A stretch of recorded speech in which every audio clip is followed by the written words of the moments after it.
Hello there guys, what is going on? SonOfChelsea back here again for another edition of Let's Talk Chelsea. Hope you're doing well and keeping safe on this Tuesday. Another day closer to the end of this long, seemingly never-ending transfer window. I have to say by this point I am kind of ready for it to be over. But at least it looks like it's going to be interesting, and Chelsea are going to be doing some things in the next week, incomings and outgoings. So at least it isn't completely dull. But it has taken its toll. I think the amount of names we've spoken about, the ups, the downs, twists and turns. But hopefully as well, it doesn't really help when Chelsea lose games, because it kind of increases sort of the tension and stress over getting deals over the line.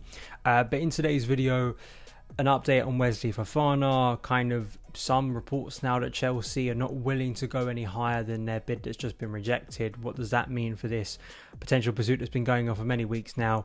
Anthony Gordon reports that Chelsea are willing to pay a big fee for Gordon, and just thoughts on that transfer.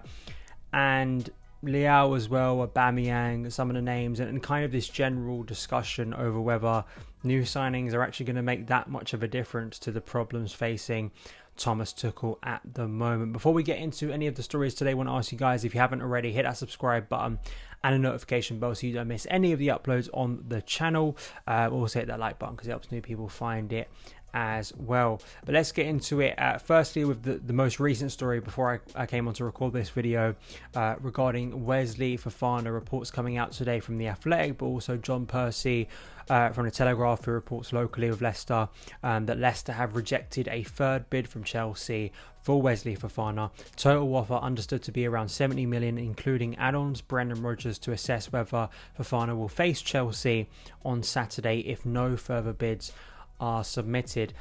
David Ornstein in The Athletic is reporting that Chelsea apparently are a bit hesitant to go above this, which kind of leaves you kind of in a weird situation. If this is Chelsea's final offer and Leicester aren't going to budge, then obviously the move is not going to happen. But it's kind of in conflict with what we've been hearing, and it's being briefed for weeks now, if Chelsea are willing to go above and beyond to get Fofana. And I just think for the club and what they've done in this area this summer to get a new centre-back along with Koulibaly, going in this late for Fofana and then not being willing to spend a little bit more, or even above what maybe your valuation is, I just think it's a bit weird. We've had all summer to do this. Jules Koundé was there and waiting for many weeks, and we went cold on him for whatever reason. Apparently it was Tuchel who didn't really value him. I personally disagree with that one. But now you've gone in for this guy, I think you have to get him over the line if you want another centre-back. It's not that there aren't other options in the market, but I think that it's quite clear Chelsea are serious about this. So let's see how serious this kind of rejection is, because I'd be quite stunned if after all these weeks of reports that Chelsea are not afraid to go kind of above and beyond like they have with other players. If we were ready to overspend for Cucurella, if we were ready to hand a 31-year-old a massive contract in Koulibaly, I'm not quite sure why we'd be so hesitant to go above and beyond for a player that Chelsea quite clearly rate and have rated for a few months, maybe even longer than that. So we'll see on that front. I will say, because there's a live training session going on as I'm recording this at Stamford Bridge, and Thiago Silva has pulled up, apparently gone off from training. We know Koulibaly suspended for the Leicester game on Saturday. If this deal, which I think is still unlikely, gets done by then, where's Trevor Chalobah and why can't Chalobah play? I think it's based on options. He's got to be brought back into the side for me, because in terms of the best right centre back we had last season, I don't know who can argue with me. It was Trevor Chalobah. It was, and it's just a bit upsetting to think that he is looking for a loan away because he thinks that's the most realistic chance he's going to get for minutes. I slightly disagree with that assessment, because I do think injury, suspension, the amount of games being played, he'll get opportunities. But we've seen Tuchel go cold on Chalobah, which I find just a little bit strange considering the other options he's had in that area who haven't performed as well as Chalobah. So let's hope Chalobah comes into the fray, and maybe this could be a bit like how Jules Koundé broke down at the back end of the window last year, and that really helped Chalobah. Could lightning be about to strike twice here with Chalobah? Fofana doesn't get signed, and again we look to Chalobah and he gets significant minutes. We'll see how that plays out. Another potential signing that I'm not that excited about, but there are several reasons for it. So Anthony Gordon, Not a new link, obviously. We've heard about Chelsea's interest, the 45 million bid apparently being rejected. Everton hesitant to sell this late in the window. But we got from David Ornstein in The Athletic as well earlier today that Anthony Gordon tells Everton and Frank Lampard he wants Chelsea transfer. Sky Sports are reporting this morning that Chelsea are willing to pay 60 million.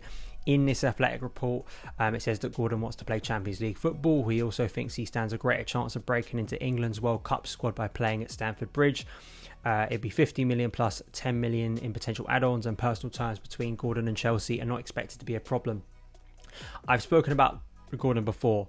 I don't think he's a bad player, and I'm kind of going to tie it with this report that came out in the Times last night that was linking us with AC Milan forward Rafael Leao, because I know that a lot of people are excited about him as well. Firstly, just before I get to my kind of overall assessment and problem with signing more attackers, and I'll throw Aubameyang in there as well.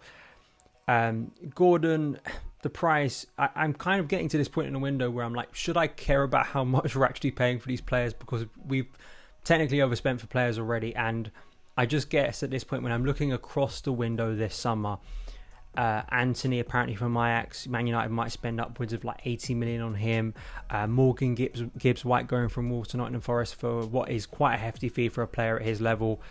You kind of just get to a point where it's like, we kind of have to make a decision, right? How serious and how much should, when we're talking about these players, fees come into it? On his own, I still don't think that he's a huge upgrade on what we already have. I think in terms of 1v1 options that I've heard already from alternative options to Gordon excite me a bit more in the Premier League, but also in Europe. I've spoken about other players that I think would be more interesting, like Michael Olise, who may just cost the same because it's a Premier League player. Alan St-Maximin at Newcastle, who's had a good start to the season. There are probably other more sensible options out there, but Chelsea, of course, as a top club, usually are going for more obvious names. And quite clearly, as we know with all targets this summer, Tuchel is behind them. So there's a reason why he wants Anthony Gordon, and seeing some clips and looking at some numbers over his pressing and energy, why Lampard likes him so much, it's quite clear why Gordon, in some ways, could be a good addition to Chelsea. But I come to this with Rafael Leao, who I know some people, friend of the channel, Nini's a massive fan of, thinks he'd be a brilliant signing. You look at his goals, I think he scored 14 for AC Milan last year from left, but you kind of see a mobile, dynamic, fluid player who could very much interchangeably work in what Tuchel wants from his attack. Aubameyang, of course, has that relationship with Thomas Tuchel. That deal could get over the line. I come back to this, are these signings going to make any difference? I wrote about it today for Football London. Please go and check out the article. And it's kind of something I've just been thinking about since Sunday a lot, because we have fallen into the saviour trap a bit too many times now, and just thinking that individuals are going to solve these core, I think, wider problems and consistent problems. Are we just throwing more names into the attacking confusion we've had for so long? That's the big question for me. If Chelsea continue with Aubameyang, let's take Aubameyang. I think with Aubameyang, you are hoping if we continue under Tuchel playing the same kind of cautious, limited chance football, you are hoping that he's just clinical with the small chances we create, right? He's better than other people with putting those half chances away as a clinical and prolific striker throughout his career. With Anthony Gordon and Leao and other players, younger wingers we have, and younger attackers you could bring into Chelsea, what is it for their development if sometimes they're not playing the role they thrived in before, maybe a little bit wider, if they're not getting to express themselves as much, if they're not touching the ball as much as they did before, if they're not getting that, as I say, influential role, if they're having to do things more on their own, the reliance on individual quality, the lack of numbers we put in the box, the distance between our attacking players and the lack of creativity we've had for so long. Passes that get found from certain midfields away from Chelsea, it's become a bit of an inside joke, the amount of times you see an attacking player make a run and no one finds them from central midfield. All of these factors kind of have led me to this point, and it's a sad point to get to, because you want to be excited about new players coming in and excited about the team, but I just feel just looking at the amount of players that have come in and out and the amount of players that Tuchel has worked with since he's become Chelsea head coach. Listen, it hasn't been a complete overhaul of attacking players, and some of those we have to see for the long term. Raheem Sterling, obviously, this summer. But there's a lot of names in there who have offered different things, and we've seen similar problems with them in varying ways. And I worry that until the no amount of money, 300, 400, 500 million, I don't think solves this problem very quickly. I think it's more a case of how we approach these games. Some of it as well is I do think there is one area of the pitch that we're going to forget about again this summer that would have a difference, especially if you want to play with more risk, and that's obviously defensive midfield. But I don't think there's much point me wasting time speaking about it, because it doesn't look like anything's going to happen with that. So we have to work with what we've got, right? But that's another fragile area that unless he's willing to keep Billy Gilmore, unless even Ampadu, who very likely is going on loan. I mean, it'd be a shock if he stays now, which is a shame, again, because I don't know what we're doing with Ampadu in his future. And I think that could have been a quite interesting solution this season in a couple of areas, because he had some decent numbers at Venezia last year. So we look forward, and Gordon, Aubameyang, Leao at this point in the transfer window, considering his release clause, and apparently there were signs from Milan that it's more about a big contract right now, and maybe that's one for next summer. I think it all comes back to Tuchel and how he's approaching Chelsea's attacking play.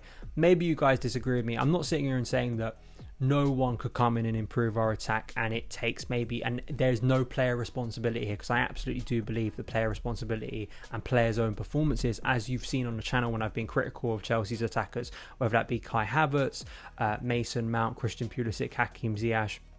You'd be critical of Raheem Sterling's finishing in recent weeks. The list goes on. Lukaku, Timo Werner. There's a lot of names you can criticise for individual performances. Tuchel is not out there putting the ball in the back of the net or trying to, right?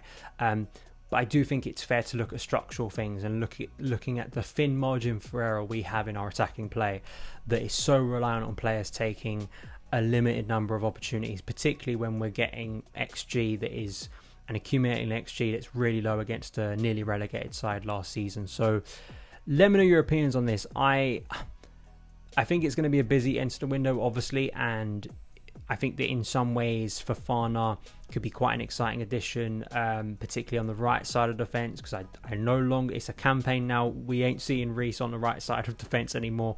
Absolutely hate it. I hate it. I loathe it. I despise it. I detest it. I feel contempt for it. I just, everything about it rattles, every one of my cages. I hate seeing it. It's a complete waste of time. Not because Reece doesn't do a good job there. I just think we are limiting such an extraordinary talent in Reece James. And it's nice to see that a lot of people are realising that as well. And it's just not fun. I think watching Reece in that centre-back role compared to when he's flying down the wing is just, it's night and day. And I say, you talk about creative problems, limiting one of your best creative outlets is not a smart move, and I think that Tuchel needs to bring Reece back. Even with maybe a few more limited options on Saturday, we've got to find a way to put Reece in a wing-back position again, because that's where he's going to be at his strongest. Hopefully they sign Fofana, because I do think at this point that's a deal that makes sense and should be happening. Gordon, I'm a little bit less sold on. I don't think that's an essential deal. Even with some attackers that could still leave this window, I'm just a little bit cautious on that one. Aubameyang, maybe I've softened to it a little bit more, because it's quite clear. All these players, right?